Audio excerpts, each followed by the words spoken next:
Good morning to our viewers in the United States and good afternoon to our viewers in Europe.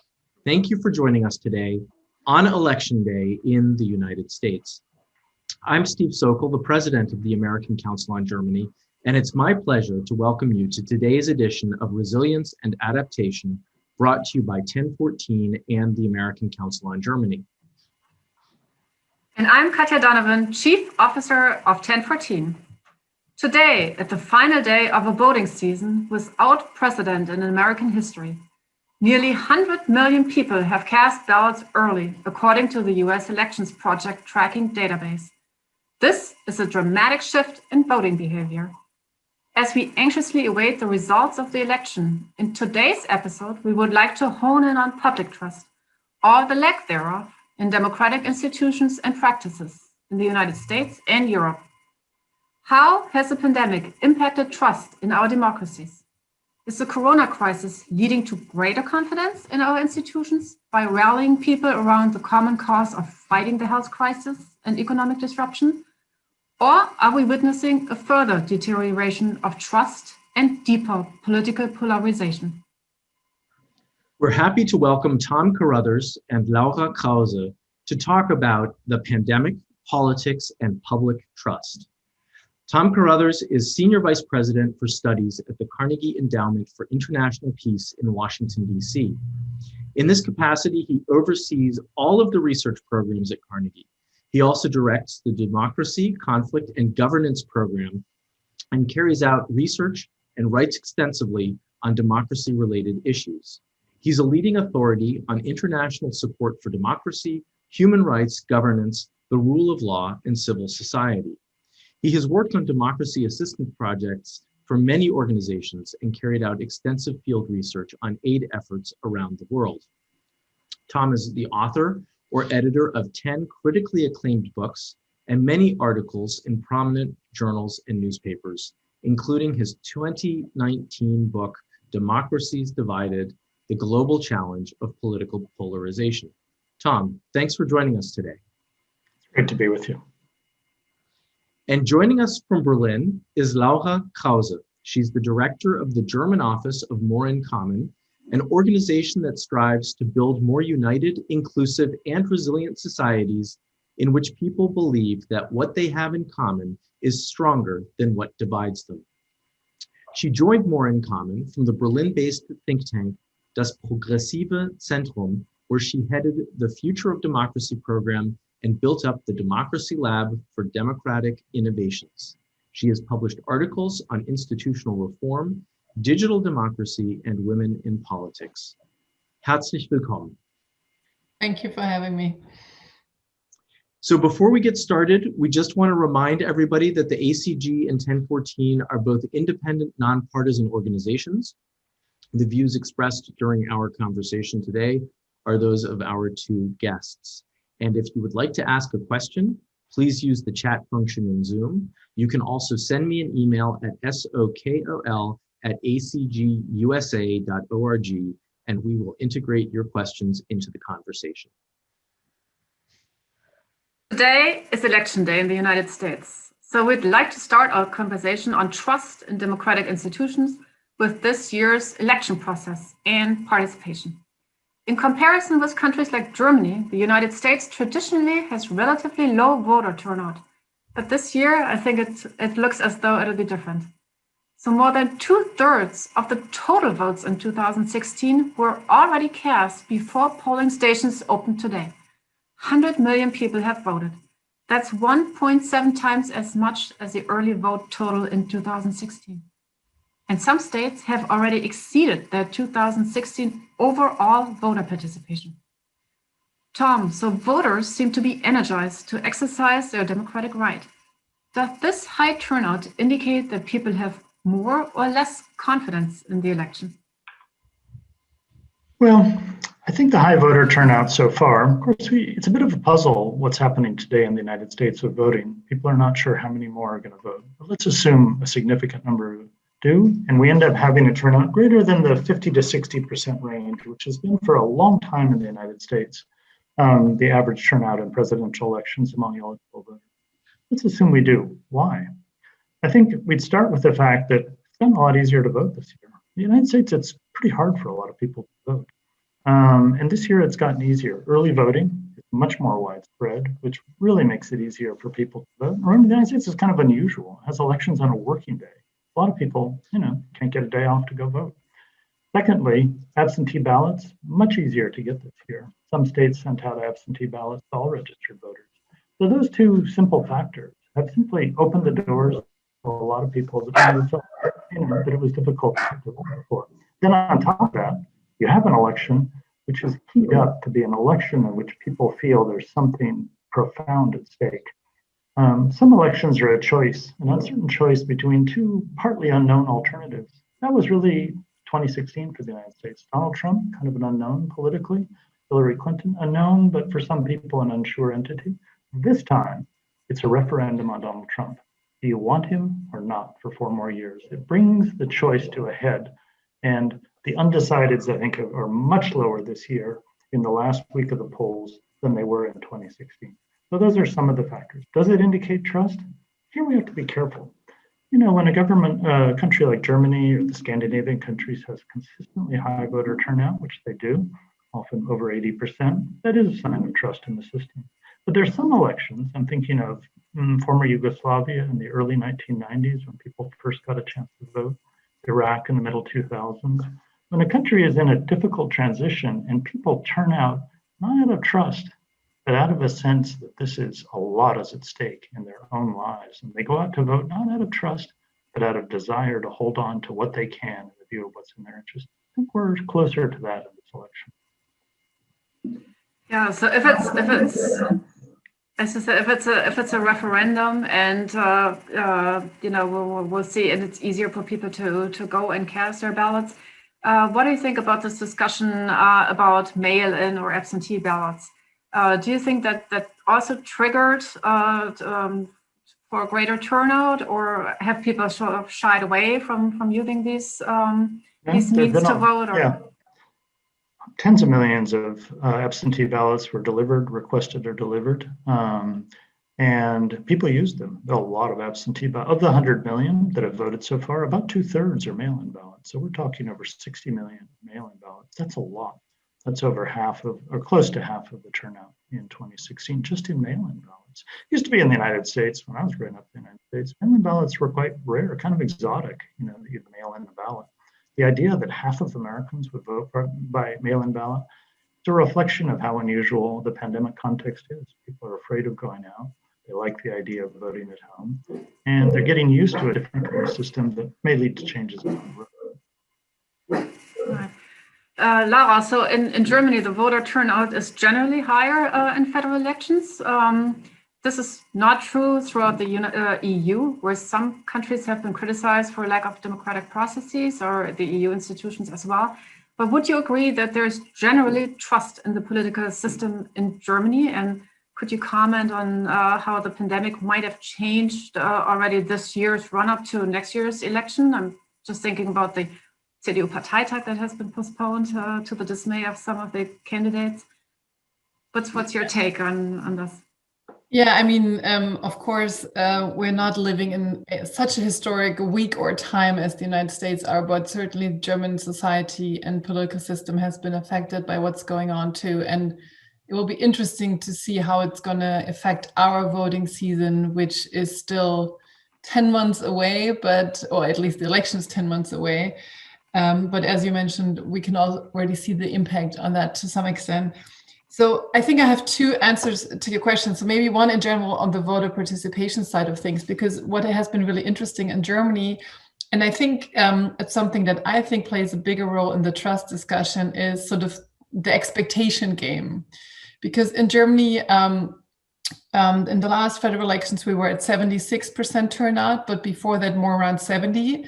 And that was actually cause for a political debate on turnout when we were at 70%. So it shows you that the expectation is that our turnout should be much higher. And there were even bipartisan cross-party efforts to increase turnout. But what then happened in 2017 in the federal elections and in some of the state elections before and after that is that increased turnout was often due because of the AfD, the right-wing political party in Germany.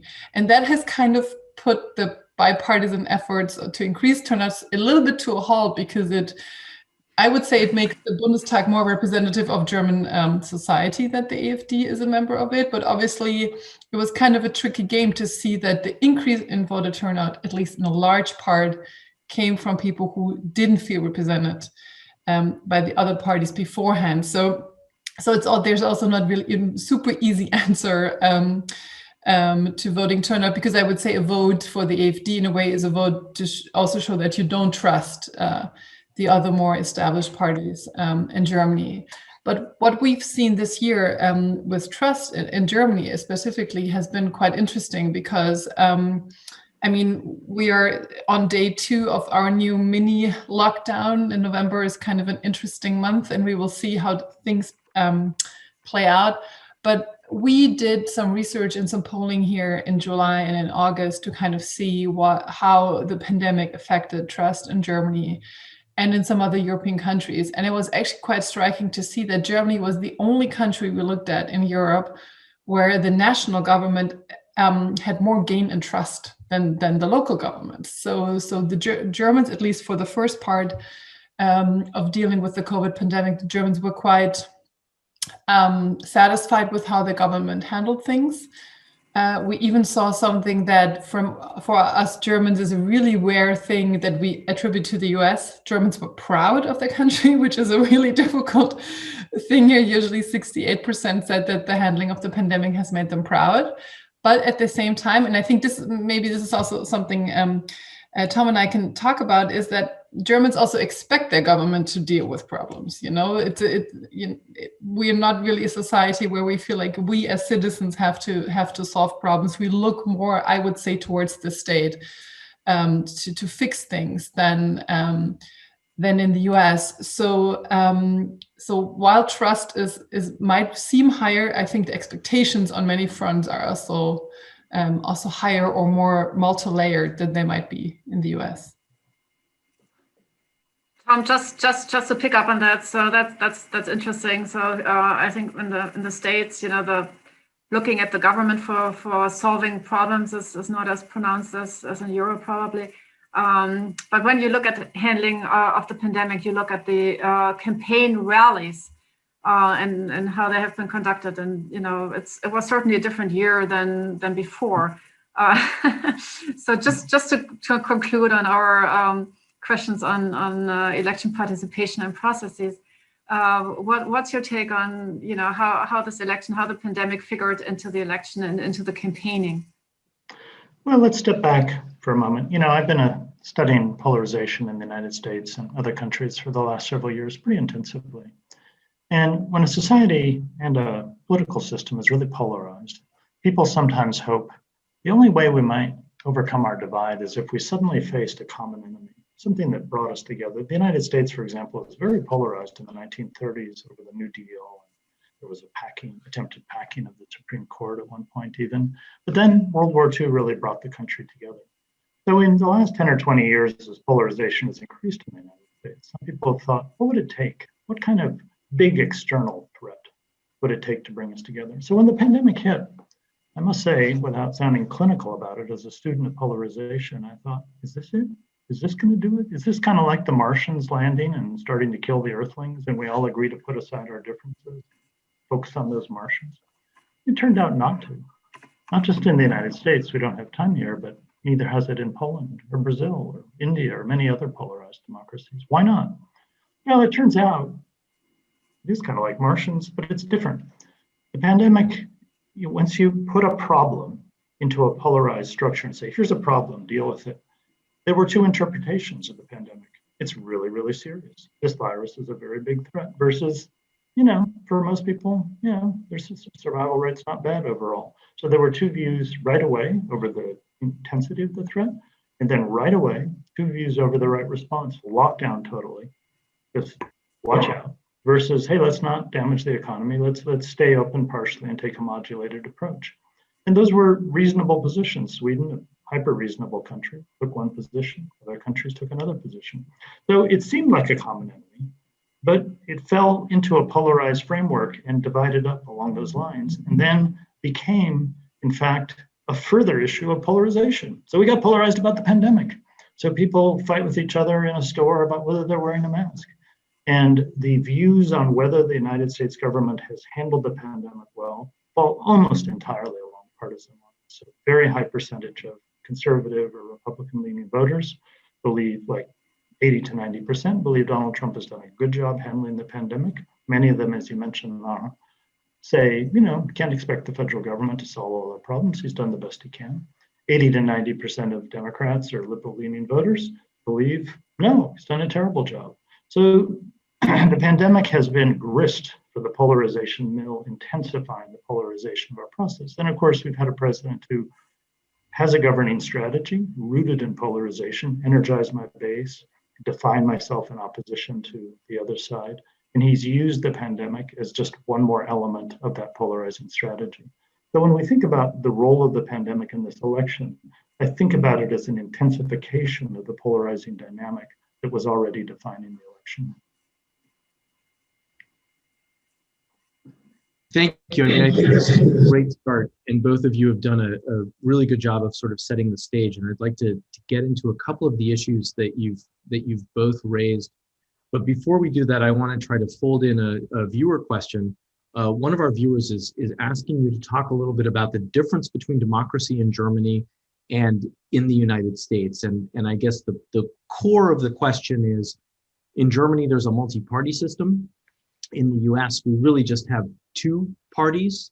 And doesn't that inherently make the system less democratic by only having two systems? So I guess each of you has a very strong international perspective. How would you describe sort of the state of democracy in your home country? Wow, how long do we have, Stephen? Just give the question. I'm going to turn to Laura and let her go ahead because that's a big one. Okay, I can try. I mean, I would not allow myself to judge on more democratic or less democratic. I think it's just really interesting to see differences playing out, and even in these situations. So while Tom was talking about voter turnout in the US this year and what maybe has made it easier for people to vote, I had to think that in Germany, we always vote on Sundays, where even our stores are closed because we don't have stores open on Sundays. So most people don't work. Everybody is registered to vote because we all registered with our mail address with the authorities. So just the idea of registering to vote is for German ears is really strange. Much more to say to register, maybe sometimes even as Republican or Democratic.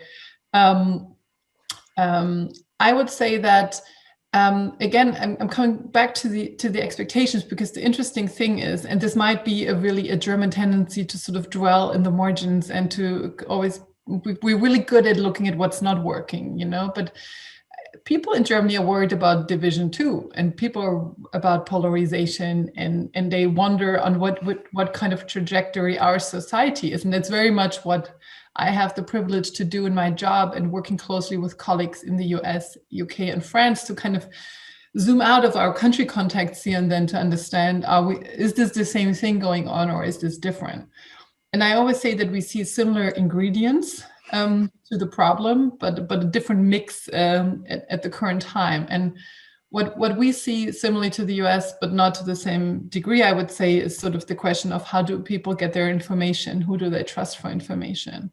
I would say from the outset, obviously, that the American media landscape is much more segregated in a way already than the German one is. But we already see that in play here, that people believe what their friends believe, and they tend to their personal surroundings. And last year, we did a really big analysis of German society. The study is called Fault Lines, and we kind of tried to show the invisible divides in German society. And we actually found that there was a trust crisis in politics, and one between people, because Germans felt that their government was not starting to shape the future. They didn't feel heard enough, and they didn't feel also that politics was really starting to tackle the future, but was kind of more keeping things at a status quo. So to react a little bit to something that Tom said about what kind of moment this pandemic was, I think it was a moment that showed Germans that their state can be can pivot to a moment like this, and that there was political action. And I think the huge blessing here has been is that the pandemic itself is not politicized, and I would say it still isn't. And that makes a huge difference if the government and most opposition parties believe. Three of the four opposition parties believe the pandemic is a thing, this is dangerous, and they supported a lot of the government's decisions. And of course, there's now quarrels about specifics, and Germans learned a lot about federalism this year because the 16 German states are actually in charge of a lot of the regulations. So I think Germans really got a big lesson about what the federal government can actually do, what it can't, because this has been to a degree that I haven't seen yet. The debate about the Bundesländer and about the federal government. But the pandemic itself was not politicized, and people felt that politics is really trying to solve this problem together. I actually think the phase we're getting into now is much more difficult because Germany was not as strongly hit as other countries. And so the complacency here, I think, is a little bit more there, that people felt that we almost weathered this already, and it's kind of hard to pull together through a winter if you already feel like most of it was behind you. Laura, let me push you on this just a little bit, because I think all of us are trying to understand what's going on with multiple things happening at the same time. A pandemic hit just as we were experiencing a polarization of politics and a rise of populism. I think it's fair to say that the alternative for Germany, the AfD, lost ground because it was clear that a strong government response in Germany made sense. And as you said, even the opposition parties, except the AfD, have accepted the fact that this is a pandemic. And so this issue has not been politicized.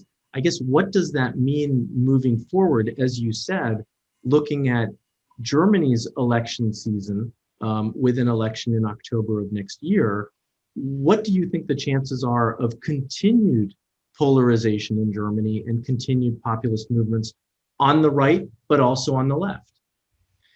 Well, I think obviously we're all really bad at telling the future, but I think what happened in Germany in the past few months doesn't really tell us so much about what's going to happen. It's true what you're saying is that the AfD lost grounds in the polls, but I think that was also mainly the case because it was just not as present in the public discourse, and they weren't really successful at having their own take on the pandemic that really made it more into like a wider public debate.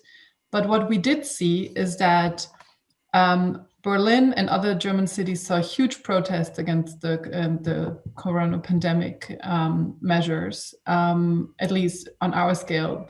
Those protests are a pretty wild mix of sort of more kumbaya, world peace people and neo-Nazis, all coming together in their criticism of the government's measures. We're talking about 20, 25,000 people at a time. We're not talking about hundreds of thousands. But the fact that, these new alliances in a way formed under one sort of urge, that's something that worries me. And so I would say there's something happening around disinformation and conspiracy theories in Germany in 2020 that we certainly need to watch for 2021, but that doesn't really reflect yet in any way sort of in the political spectrum, but more beyond that. And I think what we also need to keep in mind is that the situation we're in next year is pretty special because it's the first time since the Second World War that a chancellor is not running again, and we haven't actually had that. Of course, people stepped down, but it was in the middle of the term or they lost, But the sitting chancellor to announce that they're not running again. And that after 16 years or 15 years of Merkel government, that's a big shift in Germany. And so I think for German taste, it's a very volatile environment that we're going to be in next year. We like stability, to say the least. Yes, that's for sure. We like stability in the U.S. as well. And Tom, I'd like to come back to you because I do think we have some stability with our two-party system, largely two-party system. But obviously, everybody is sitting on tenterhooks in terms of how things will progress. And so I'd like to ask you maybe to talk a little bit about the political system here in the U.S. And maybe this is the time to ask you about a question that really raises eyebrows when I speak with Germans, of the difference between the popular vote and the role of the Electoral College in the US, and whether that helps underscore democratic institutions and practices. But I would also like to ask you to address this issue of how the pandemic has become a political and a partisan issue here in the US over the last 6 to 8 months. Oh, goodness, Stephen, there's a lot to say there. I mean, just touching on some of the big differences between US and German democracy, of course, it's in the core political system, presidential system in the United States, in which often a Congress is, ruled by another party. And the president has to try to run a government with the Congress and Parliament, not subscribing to his views. And then you also have a two-party system because of the electoral system that creates a two-party system, which is very different. And then you have open primaries for choosing candidates, which is quite different in a way, and it weakens the role of parties in selecting and so forth. I mean, I think a lot of political scientists, as well as people who live in countries with proportional representation and multi-party systems, feel that those systems are more representative. People have, in a way, a more modulated choice. They have more choices among the parties, and they can gravitate towards parties which they may feel a closer linkage with. And I think you could easily imagine the United States that if the electoral system were changed, our two parties would break into four parties: a progressive party, a center, sort of centrist Democratic Party, a kind of business-oriented Republican Party, and then more of a more populist right party. And it's very easy to imagine, actually, and would be in a certain sense more natural to the American electorate. Whether or not it's good to try to force those divisions into two parties or not is probably a question we don't have time really to do. I don't think it's working very well because the primaries are forcing at least the Republican Party to an extreme that I don't really think reflects the Republican electorate in many ways when you look at issue polling versus where the party is, even on issues like abortion or even gun control. Republican voters are much more moderate than the platform of the party generally. So there are really big structural differences. But then you have differences like the role of money in politics. A lot of what's wrong with American democracy, we can talk a bit about problems with the structure, and I'll come to that in a sec. But the problems of money in politics, the lobbying, the openness of the government to manipulation by vested interests, and the resulting very high levels of inequality in our society, which then creates a vicious cycle of people not being properly represented, is really deep and is really serious. And Americans are angry about it and have a right to be angry about it because it is very unrepresentative. And that's quite different from Germany, where it would be hard to say that there's such a systematic skewing of things in that direction. But going back to structure and what you said about the Electoral College, of course, the United States does have an issue that we have an unusual representational system, both because we have a Senate, which is quite powerful. In a lot of countries, the higher chamber is actually not that powerful. In the United States, the Senate is very powerful, has a lot of, of really important powers. And it's a system which now, about a third of Americans live in states that now have over 50% representation in the Senate. And as urbanization increases, that percentage continues to diminish to the point where you can see 20 to 25% of Americans controlling over 50% of the Senate seats in the foreseeable future. There's a problem there. Then you add to that the Electoral College system, and the same problem reproduces itself when states do an all or nothing choice about voting, and you have distortions in the Electoral College. The Republicans have only won the popular vote once in the last 32 years. It's kind of extraordinary when you think about it. Republicans have been in charge of a lot of things in the last 32 years, but they've only managed to win the popular vote once since 1988, and that was in 2004. So it's worth thinking about what kind of distortions are built into the representational system that makes that true. Now, returning to your question, Stephen, at the end about the pandemic, I think it's intensified the sense of stakes. As I mentioned, it's fit into the polarizing dynamic. It's amped up the emotionality of this electoral process. I mean, everyone's in a damaged emotional state in the United States. Not everyone, but many people are. They're hunkered down. They're nervous. They're worried about their loved ones. They wonder about the economy. Many people are unemployed. They wonder if the health system is going to be there for them. It's a situation of tremendous anxiety, and to hold an election in a state of national anxiety, as we've seen in many other parts of the world, intensifies the process, leads to harsher conflicts, more potential for violence, escalated rhetoric, and so forth. And so it has created a very unusual environment on top of what people were assuming would already be a very polarized election because of the nature of the place before. One element that we haven't really gotten into is differences across generations. And one of our viewers is very interested in your perspectives on your respective systems and how one can determine whether there are differences in voting patterns across generations, but particularly how one can go about getting youth engaged and mobilized. Laura, please feel free. Yeah, that's actually something that was at the core of our findings last year, because what we did, we looked at the German society not based on gender, age, or socioeconomic background, but really based on an approach based on core beliefs, really looking at it through which lens do people look at society. And so we really wanted to find out what the dynamic is there. And what was really fascinating is that last year, Germany saw huge protests by the Fridays for Future movement for more action against climate change in Germany.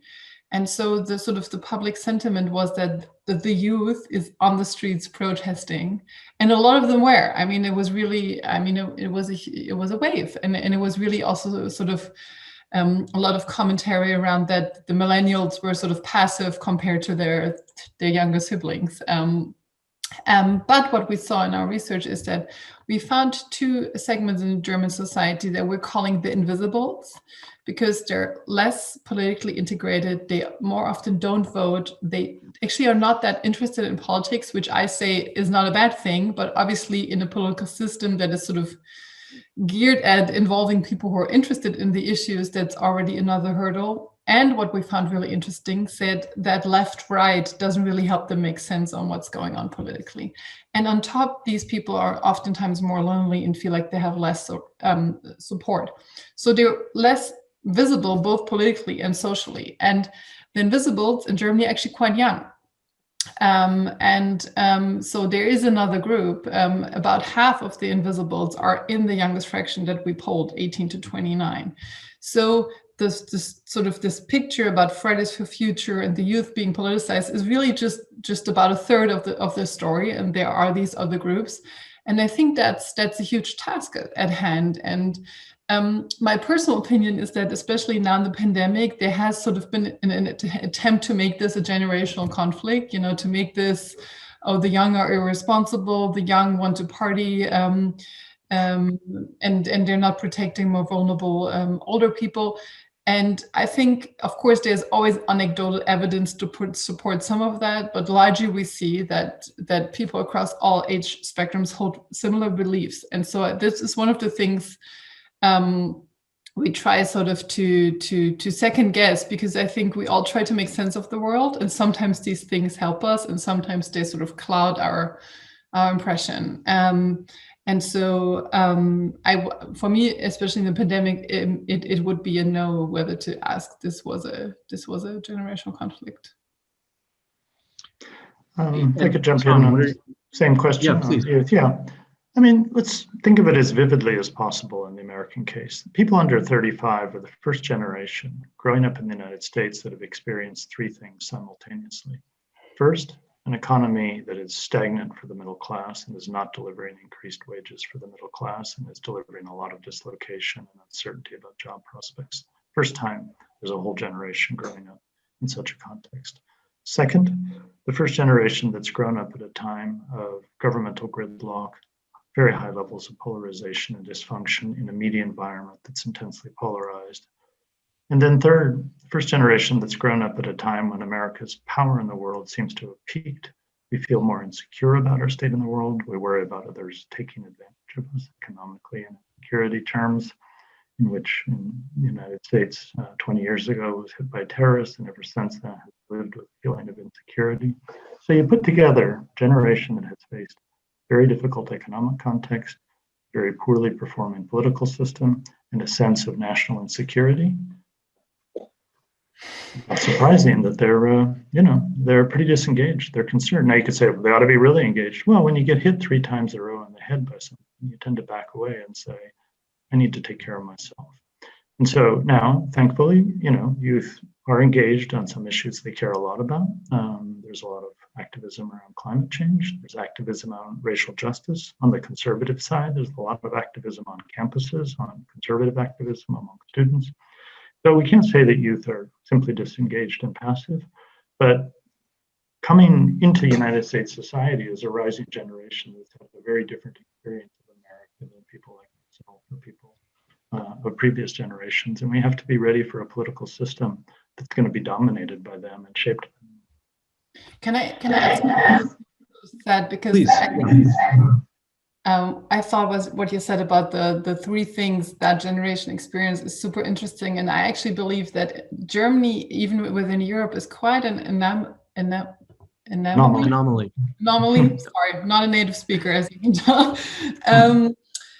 Because, of course, we had a financial crisis here, but Germany came through it really quickly and as you know, in much better shape than a lot of the European countries. So in a way, what we're currently experiencing is the first real crisis a lot of younger Germans are experiencing. Of course, that's different for people who were already alive when the Berlin Wall fell and part of Germany had to go through a really quick and really rapid transformation. People my age certainly remember 9/11, also have an impact on our outlook on the world. But compared to young Italians, young people in Spain or in Greece, this is the first big crisis for a lot of Germans. And I think it will be really interesting to see how that plays out in terms of resilience. Because we've been telling ourselves, and we like to tell ourselves, that we went through things more smoothly. And you can tell right now how people are holding on to that narrative, even though we see similar developments like in other countries currently with the pandemic. Sorry, I think there's perhaps, sorry, Tom, go ahead. No. I was just saying that's very interesting. And it's very hard to predict, Laura, what the psychological effects of a nation's changing ability to deliver the goods for its people really has on its politics. We didn't see in the United States in 2008-9 when the financial crisis hit, we didn't see the long tail of political effects of the crisis. The Tea Party formed in 2010, no coincidence, right after the financial crisis, started the rise of a populist anger about the system. But we didn't, the election of President Trump in 2016 was related to that anger. And we didn't really appreciate in 2008-9, we saw it as a banking crisis. Lehman Brothers went out of business. People are out of work, but we'll get the banks refloated and things will be okay. We didn't realize it was an enormous, long effect on political life. And so it's difficult to appreciate how politics becomes suffused with economic success or economic damage, but it does. And we're now in second major economic crisis, a different one caused by the pandemic. But for the system, the socio-political system, to absorb a second major shock in less than 15 years like this is asking a lot of the system. One sort of related theme that I'd like to ask you about, and then hand the floor to Katja, is when I think about the German political system or the way in which the German post-war political system has emerged, it's one that's built on compromise and consensus. And I think one sees that even by having a left of center party and a right of center party as the government together. Versus in the US, where I often see the two parties at loggerheads with each other and in a state of conflict. If I can't get my way, I'm not going to help you get your way. And that this notion of compromise and consensus in Germany is one that I've always thought actually helps when it comes to democratic institutions and practices. But listening to you both speak makes me think that might also be something of the past. And so, Laura, I'd be interested in sort of your thoughts on sort of the notion of compromise and consensus in German politics, and if that's something that you think is still there, or if that's a factor, a characteristic that is weakening over time. I think that's a really interesting dimension you're bringing up, because our political system is certainly built on compromise, and I think it only works with compromise. But there are a few things currently at play that make that harder. So one thing, this is only anecdotally, but the AfD entering every major parliament in Germany has changed the political culture internally. The committees in the Bundestag, they would not be confrontational as much. Of course, there would be a government side and opposition side, but they would be together working on the issues in a pretty policy-focused kind of way. And a lot of members of parliament report that sort of the atmosphere there has just really shifted with having a party there that sort of sees the parliament more as a stage and not as a place of deliberation. That's their right. That's perfectly fine. They were elected for that. But I can imagine that really changes sort of really how the daily routine in the parliament goes about, and sort of how people, how openly also people across party lines talk to each other. Because in Germany, that is built into the system. You need to do it. The other thing also, I think, is that it's a question, it's a psychological thing, and it's a question of perception. But I think that for many people, democracy oftentimes seems slow, and it sometimes is. I actually think it's a good thing that democracy is slow, but especially coming back to the climate crisis, of course, people are impatient because they want to see action on it. And there is an element in movements like Extinction Rebellion and others that do openly say, well, if democracy can't deliver it, then we have to do it another way. And I think that's quite risky. And in terms of the willingness of people to compromise, we actually asked that question, and we saw a 10-point decline during the pandemic compared to last year. So Germans now overwhelming, and it's not overwhelming, it's 55% of Germans now say that they expect from people who have the same beliefs as them to stand their ground. And I think this is something sort of with people sort of feeling like they're in a more polarized society than they might be in, looking at the US, looking at the UK, and kind of feeling like, okay, it's enough of trying to speak across divides. We need to stand our ground here now. And I think that's one of the things we need to watch most closely in the next few years, is whether the compromise still holds a value, like I said, because our system is built around it. I could just comment on, oh, sorry, Katja, go ahead. No, you go ahead. You go ahead, No, because I was going to switch gears. Yeah, compromise in the United States. The United States is an unusual democracy among the sort of Western, if you will, established democracies, and that it's built on a number of fundamental divides and dualisms. Going back to the founding of the American Republic, we have the divide between federalists and states' rights, which is a really fundamental divide in governing philosophy that continues to this day. We've had a divide throughout much of our history. Regionally, it's faded in the 20th century, but between the North and the South. We've had a divide over race, which has been profound, and attitudes about racial justice and the place of race in American politics and society. We've had a divide about religion, a very religious society compared to Europe, but a lot of debates about the role of religion in society. As you see, our inability to come to terms with the abortion issue is related to the religious divide. The United States is a polity that has to mediate a lot of fundamental divisions. If you looked at, say, Japan as a democracy, or Great Britain, and say, what's the fundamental divide in Japan? Most Japanese, if asked that question, kind of look out the window like, not sure what that would be. Or ask a British person. There they might say it's England versus the non-English British people, or London versus the rest of the country, but those aren't fundamental divides of the type that I was just talking about. So the American political system has to be a system in which compromise works, because otherwise you end up with a civil war. How many modern established democracies have had a civil war like the United States has, which we're still arguing about? And a two-party system can do that or can fail to do that. And in the last 20 or 30 years, since the parties really began to embody major features of the divide, and the parties were quite polarized, it's not working well. The compromise element at the political system level is not working well. We see it in the recent fight over Supreme Court justices and procedures, a lack of compromise and a no holds barred kind of approach to politics. It's just one issue. So we're a society that needs compromise. We're an unusual democracy in having fundamental divides. And we have a political system, because of the built-in two-party nature of the electoral system, creates dangerous conditions at times when those parties gravitate towards hardening their visions against each other, and makes it very difficult to compromise. So that's where we are. Tom, thank you so much. Let me just focus on what you just said about the fundamental divisions. And of course, in a system as unusual as it might be in the United States, one major institution, of course, that's in place and that I think people trust in is the checks and balances built into the Constitution. And one of the big elements, of course, is the Supreme Court. So, it was always critical to find compromise.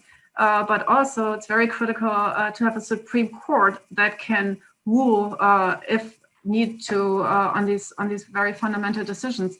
So I'm just curious, what do you think now about the nomination and confirmation of Amy Coney Barrett so close to the election? What does that do given public trust in institutions?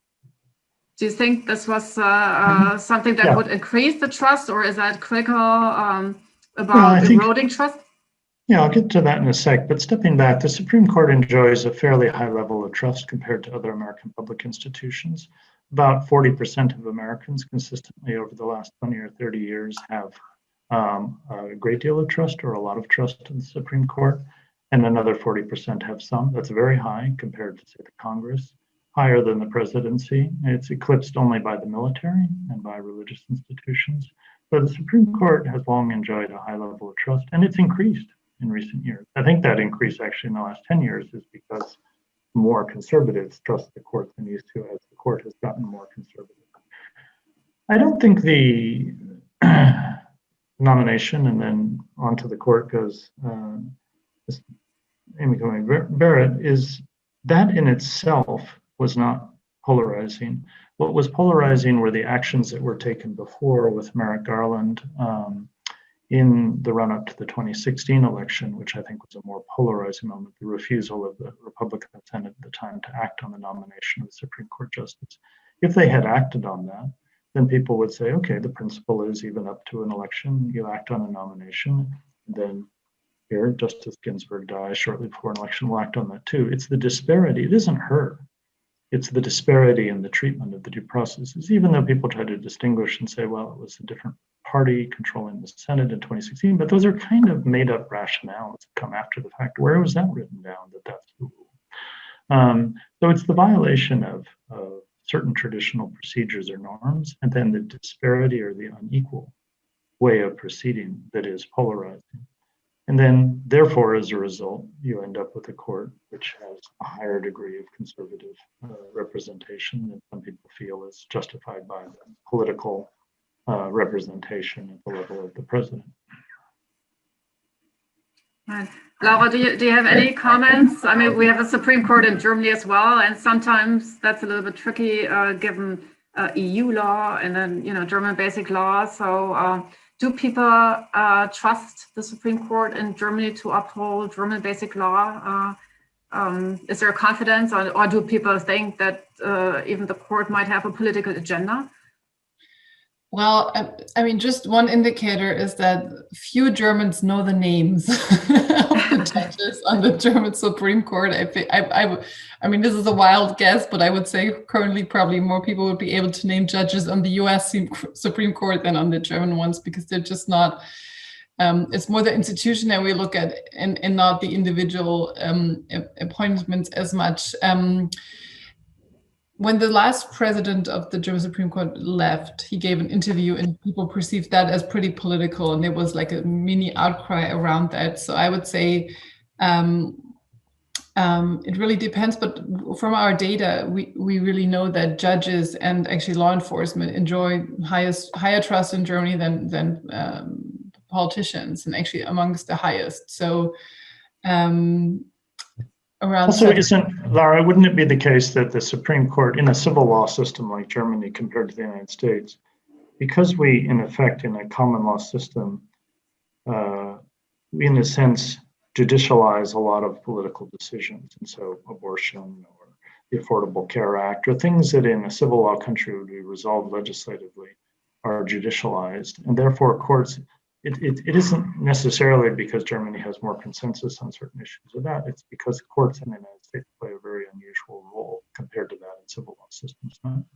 Yeah, there is a certain role. And of course, what Katja alluded to is that, of course, I mean, decisions by courts can have a huge effect, or if they decided to send things onto the EU level and then decisions come back. But we have seen pretty big cases in regard to data protection, around terrorism, combating terrorism efforts and all that. So there are big decisions like that. But I would say that I might get angry Twitter messages because of this now, but I would say that the cultural issues are not as much, for now, subject of court decisions in Germany as much. I mean, they used to be probably more in the 70s and in other times, but right now they're just not as much on the public debate, I would say. So I personally, that it feels different.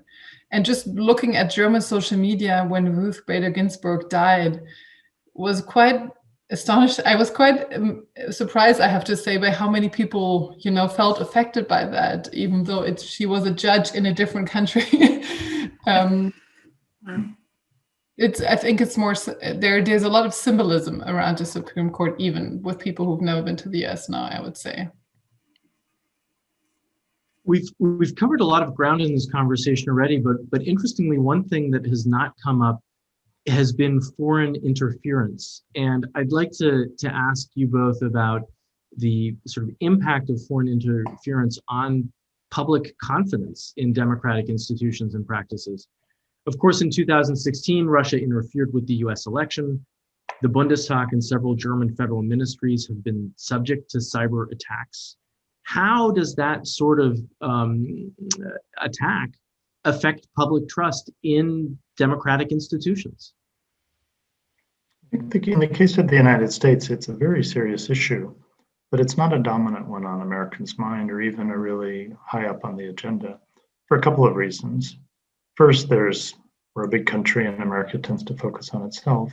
Secondly, we had a president who for the last 4 years has downplayed the issue, so his electoral base tends not to see it as a big issue. On the other side, on those who don't like Donald Trump, they're angry about the Russian interference in 2016, but Donald Trump has so overshadowed other concerns that they're more focused on him. And so worrying about whether or not a Russian bot is reproducing conspiracy theories seems like kind of small potatoes when the president with 60+ million Twitter followers is spreading conspiracy theories on his Twitter following. So why worry so much about the Russian interference if it has to do with spreading misinformation when the president is doing it every day of the week? So those are the reasons why I think the issue, even though it's very serious, it's shocking that we have to deal with foreign interference in our elections, but it hasn't been as high on the agenda as you might have thought 4 years ago it would be today. I can we don't have a president who tweets these kind of things, but I would also say that it's not very high on the German agenda or on people's minds, even though what you mentioned, Stephen, and like I mentioned earlier, we do see a pretty big rise in Germany in QAnon followership this year. So this has really skyrocketed compared to 2019, and there are all these, and there's evidence that a lot of that social media interaction is also fueled by bots in Russia. So and just being somebody who is active on social media myself, I mean, there's certainly, I mean, the playbook that was applied to the US can easily be applied elsewhere. But I would say that the concern is not that big, I would say, outside sort of the expert circles, I would say. And I don't think, and certainly not to a degree that it would undermine people's trust in the government or in due process, and so what I said in the beginning, and that we do see a trust crisis also in politics in Germany, I think for now, knock on wood, really alludes more to sort of how the political process involves people, you know, who is disenfranchised, who is not, what is the result of sort of the input and the output legitimacy, to phrase it as a political scientist, but not so much the legitimacy of the process itself. That people mistrust. You know, there is sort of the sentiment of the elites, but not to the extent, I would say, as, for example, in France, you know. So it's mostly around the who is heard, who is not heard, and who the political decisions deliver for and who don't.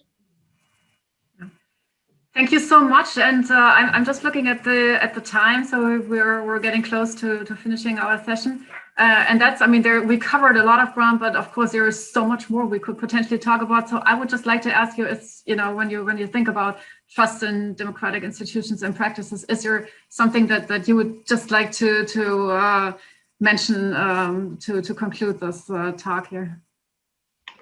Well, for my part, I would say that trust isn't a freestanding emotion or conviction. Trust follows performance. And if the United States political system doesn't start functioning better, cooperating more, producing more results for average people, attacking some of the problems I talked about, vested interests, about representational deficiencies, and other kinds of injustice in our society, we won't get trust. That you can't sit somebody down in a room and say, trust me. You build trust by showing that you can do something for that person and they can count on you. Americans haven't been able to count on their political system in recent years. And it's up to that system, all parties, or both parties and all politicians, to show that the system deserves trust. Yeah, I probably have something similar to say. I often say that we should treat trust sort of in the context we've been talking about it, more like we're talking about trust in our private lives. And once you lose someone's trust, it's a lot of work to get it back. And as Tom said, you have to be consistent. You need to show that you can be trusted. It's not enough to say that you can be trusted. And I would say we should sometimes take what we know intuitively from our personal relationships to sometimes also apply that to political work, because it's not so different. We're all human beings. And yeah, so it's easier to lose trust than to gain it, even though that's not the happiest note. It's a maybe challenge. Not the happiest, it's maybe not the happiest note, but I think it ties in very well with something that you said earlier, Laura, and that you echoed, Tom. It has to do with the expectations and with meeting those expectations. And so it depends a lot on what are the expectations that the electorate has of governing bodies and of democratic institutions and practices, and that we're all sort of in this together and trying to manage things as best as we can. Laura and Tom, I just want to thank you both for this very thoughtful and thought-provoking conversation on Election Day here in the US. It will undoubtedly be a long day and probably a few days until we have the election results, and we didn't even get into what a contested election might look like. But we greatly appreciate your taking the time to talk with us today. On behalf of both 1014 and the American Council on Germany, I want to thank you for this conversation. And to our viewers, I want to thank you for joining us and for participating with your questions. Until next time, everybody, stay well.